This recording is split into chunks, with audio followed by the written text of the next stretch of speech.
Bonjour à tous, soyez les bienvenus dans le cadre de ce programme, l'entretien sur Gabon 24. Actualité oblige, nous sommes ici sur le site du Cap Esterias, c'est dans la commune d'Akanda, au nord de Libreville, au Gabon. Dans le cadre donc de ce séminaire gouvernemental qui se tient depuis 2 jours, nous recevons sur notre plateau Monsieur Jean-Fidèle Otando, c'est le ministre du budget et des comptes publics du Gabon. Monsieur le ministre, bonjour. Bonjour et merci de m'avoir invité. C'est nous qui vous remercions, monsieur le ministre, d'avoir bien voulu répondre à l'invitation de Gabon 24.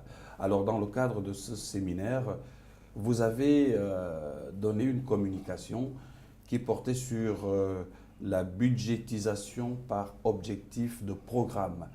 Monsieur le ministre, qu'est-ce que ça veut dire ? Alors, avant de parler de la budgétisation par objectif de programme, communément appelé BOP, permettez-moi de restituer un peu le cadre légal, puisque cette BOP tient d'abord d'une loi, et c'est la loi donc 20-2014, c'est la loi organique relative aux lois de finances et à l'exécution budgétaire. Ce qu'il faudra dire, c'est que la première version de la loi qui a été donc votée en mai 2015 date de 2010. Donc c'est en 2010 que le gouvernement, sous l'impulsion du chef de l'État, a pris donc la décision de lancer cette réforme. Il s'agit d'une réforme systémique qui modifie considérablement le système administratif, notre système administratif, notre manière de faire, notre architecture budgétaire, notre manière d'organiser, je dirais, les services de notre administration. Et cette modification se fait autour d'un principe simple. C'est un principe énoncé en 3 éléments, un périmètre, un budget et un responsable. Et en promouvant le principe de le périmètre, le budget et un responsable, la BOP introduit, je dirais pour la première fois dans notre administration, la culture de la performance dans l'administration gabonaise. Et c'est ça ce qui est important. C'est-à-dire qu'avec la BOP, nous introduisons dans notre mode de pensée, dans notre mode de faire, la culture de la performance. Et en plus de cette culture de la performance, il s'agissait aussi de promouvoir au sein des valeurs du service public l'éthique de la responsabilité. Et c'est quoi la responsabilité? La responsabilité, bien évidemment, de pouvoir de gérer, donc une certaine liberté dans la gestion, mais aussi la responsabilité d'anticiper et surtout, la responsabilité de rendre compte. Donc, il ne s'agit pas seulement d'avoir à gérer, mais il s'agit, pour la première fois, de rendre compte de la gestion des deniers publics.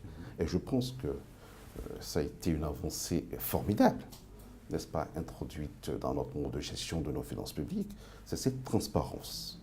Cette transparence est le rôle accru du Parlement à travers les différents documents que nous transmettons au Parlement pour un meilleur contrôle de l'action gouvernementale. Alors, monsieur le ministre, est-ce qu'on peut dire que la BOP est un élément qui permet d'annihiler ce qu'on appelle généralement la distraction des deniers publics? Je dirais que c'est une question pertinente. D'abord, ce qu'il faut savoir, c'est que le Gabon n'est pas le seul pays, n'est pas le seul pays au monde à avoir mis en place cette réforme. Donc on n'invente rien. D'autres pays avant nous l'ont fait.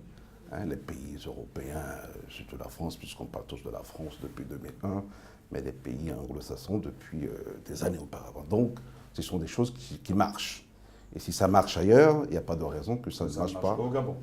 Donc, vous comprenez, parler de l'efficacité, parler de la performance dans la gestion de la chose publique, c'est pour la première fois dans notre pays.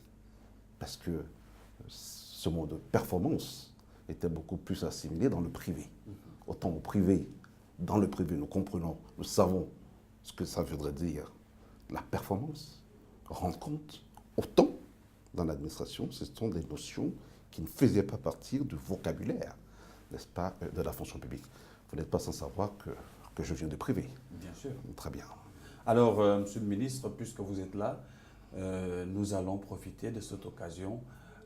Pouvez-vous nous édifier aujourd'hui sur la situation de la dette gabonaise? Vous qui êtes un homme de presse très très averti, je pense que vous êtes au courant de l'actualité économique et que vous savez que notre pays a mis en place un programme de relance économique.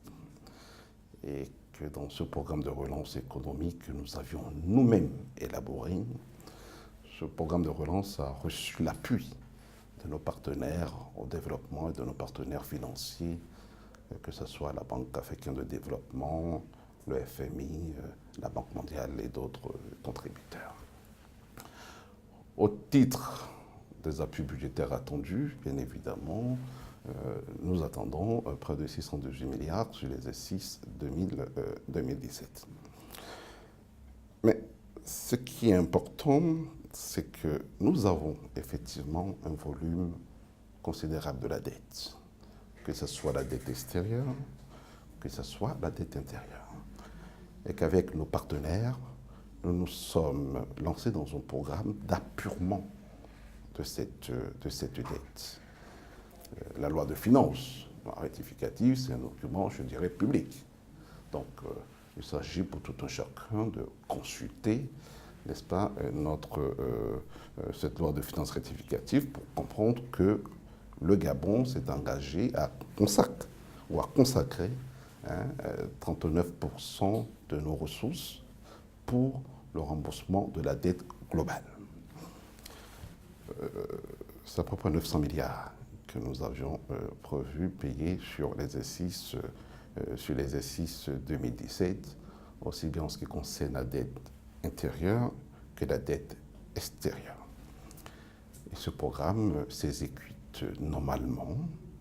Alors, puisque c'est la dette intérieure qui vous concerne, puisque votre question porte sur la dette intérieure, sur un volume globalement prévu de 350 milliards, n'est-ce pas, en termes de la dette. Et là, lorsque je parle de la dette, pour nous, la dette au sens large, que ce soit la dette conventionnée ou ce qu'on appelle vulgairement les instances au trésor, mais c'est de la dette, c'est de l'argent que nous devons, il faut bien payer ces instances au trésor. Donc, sur une prévision de 350 milliards prévue au titre de l'exercice 2017, je peux vous affirmer qu'au jour d'aujourd'hui, près de 200 milliards ont déjà été payés.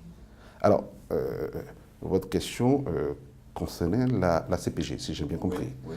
Je ne veux pas rentrer dans une polémique avec... Parce qu'il y a quelques distorsions, justement, par rapport à la Confédération patronale gabonaise. Écoutez, il faut savoir que nous avons plusieurs partenaires, que la Confédération patronale gabonaise n'est pas le seul partenaire de l'État. N'est-ce pas? C'est un partenaire respectable, bien évidemment, mais nous avons aussi les PME. Permettez-moi de m'occuper de tout le monde, c'est-à-dire aussi bien de la CPG que également, n'est-ce pas, des petites et moyennes entreprises qui, elles, créent des emplois tous les jours. Donc, j'ai donc 350 milliards de prévus au titre de l'exercice 2017. Et sur ces 350 milliards, nous avions déjà payé 200 milliards, je dirais, toutes entreprises PME confondues. Je ne veux pas rentrer dans le chiffre spécifique de la CPG. Maintenant, dans le cadre de nos rencontres, je rencontrerai bien évidemment les représentants de cette confédération. Et s'ils veulent avoir la liste des paiements effectués, je leur remettrai. Mais permettez-moi à ce stade de ne pas mettre de l'huile sur le feu. Nous arrivons pratiquement au terme de cet entretien, Monsieur le ministre. Je vais vous laisser l'opportunité de le conclure. Écoutez, ce qu'il faut dire en ce qui concerne la dette, permettez-moi de rassurer nos différents partenaires. permettez-moi de rassurer les créanciers de l'État. Nous respecterons nos engagements tels que contenus dans notre loi de finances rectificative. Pour une raison toute simple. C'est que, un, nous sommes dans un programme et que ce programme est financé. Donc, nous respecterons nos engagements. Et bien plus qu'un simple respect, parce que nous sommes dans un programme, c'est que notre économie a besoin d'oxygène. Donc vous comprenez bien que lorsque je paye la PME, lorsque je paye ces grandes entreprises, je relance la consommation, je relance notre économie. Donc il ne peut pas y avoir un programme de relance économique si nous ne payons pas la dette. Donc nous sommes conscients qu'il faudrait que nous payions la dette. Et voilà pourquoi tous les efforts sont faits aujourd'hui pour que ces dettes soient payées. Mais il n'y a pas que la dette. Nous payons aussi les dépenses courantes. Au jour d'aujourd'hui, nous avons un taux d'exécution basse caisse de 83%. C'est-à-dire que toutes les dépenses qui ont été ordonnancées au titre de l'exercice 2017 ont été payées à concurrence de 83%. C'est-à-dire que le reste à payer à ce jour est de moins de 20%. Donc, c'est important. Donc, c'est ce que je voulais dire en ce qui concerne la dette. Maintenant, en ce qui concerne la BOP, la budgétisation par objectif de programme, c'est vrai qu'il est toujours difficile de mener une réforme lorsqu'il n'y a pas la croissance et que les gens assimilent nos problèmes à la budgétisation par objectif de programme. C'est deux choses différentes, n'est-ce pas? Nous avons une baisse de nos ressources. Cette baisse est liée à un contexte, à un environnement mondial, n'est-ce pas? Mais ceci, ça n'a rien à voir avec l'outil. Je pense qu'il faudrait aller bien plus au-delà de cette réforme. Il faut vraiment que nous réussissions dans cette réforme. Et je voudrais dire à nos partenaires sociaux, je voudrais dire à mes collaborateurs du ministère du Budget, à tous les différents services, je voudrais, avec la permission de mon collègue de l'économie, dire aux régies financières, mettons-nous au travail. Le moment est venu de se remettre au travail parce que ça ne sert à rien de bloquer le bon fonctionnement de l'administration. On peut, autour d'une table, trouver des solutions. Et permettez-moi de terminer avec cette citation de Sénèque qui disait « Plutôt que d'attendre que l'orage passe, apprenons à danser sous la pluie ». Merci, Monsieur le Ministre. Mesdames, Messieurs, l'entretien sur Gabon 24, c'est terminé. Je rappelle que nous recevions Jean-Fidèle Otandou, le ministre gabonais du budget en charge également des comptes publics dans le cadre de ce séminaire gouvernemental qui se déroule au Cap Esterias dans la commune d'Akanda. Merci d'avoir été avec nous. Restez en compagnie des programmes de Gabon 24.